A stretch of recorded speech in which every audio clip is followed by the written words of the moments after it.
Hello, I'm Simon Whistler. You're watching the Today I Found Out YouTube channel, and in the video today we're looking at that time the Beatles were pelted with jelly beans.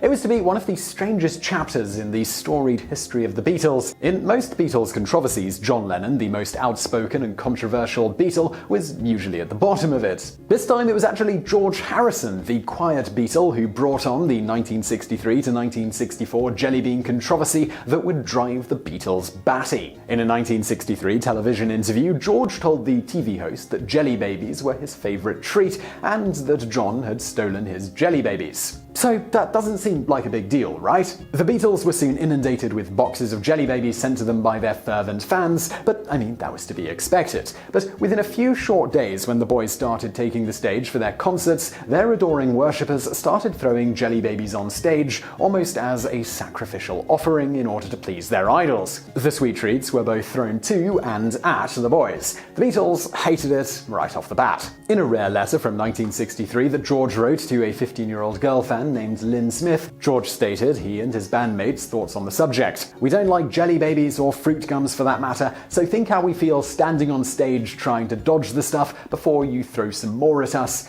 Besides, it is dangerous. I was hit in the eye once with a boiled sweet, and it's not funny." For those of you uninitiated, jelly babies are soft little sweets, the British counterpart to the American jelly bean, but much softer. The Beatles came to America in February of 1964 and probably first felt relief that they now were in the good old US of A, and the jelly baby tossing was going to be over and done with.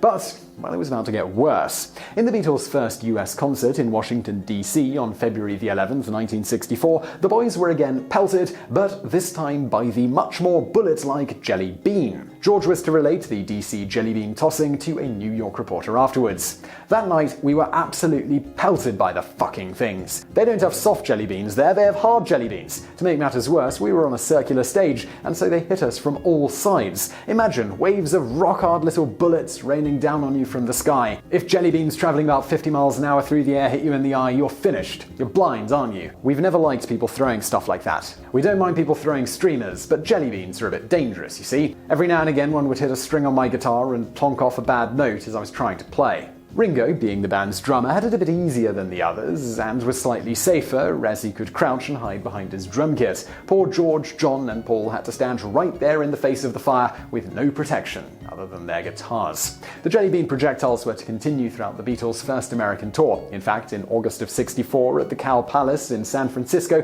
the concert had to be stopped twice just because of the hail of jelly beans. A number of jelly bean tossing fans were thrown out of the September the 6th concert at Olympia Stadium in Detroit. After the concert, Paul said of the jelly beans, "It has become a bit of a trademark with our shows, but we'd prefer they throw nothing at all." Fortunately for the Fab Four, the fad eventually ran its course and the candy attacks slowly dwindled out. And who knows, maybe the result of his off-the-cuff mark about loving jelly babies was what caused George to become the Quiet Beatle. So I really hope you enjoyed that video. If you did, please do hit that thumbs up button below, and don't forget to subscribe for brand new videos just like this every day of the week. Also, book recommendation for this episode, more about the Beatles, of course. Do check out The Beatles, the biography. You'll find a link to that in the description below. And I'd also like to take this moment to thank our patrons on Patreon. If you're interested in supporting us with a small financial contribution, please do consider heading over to patreon.com/TodayIFoundOut. And as always, thank you for watching.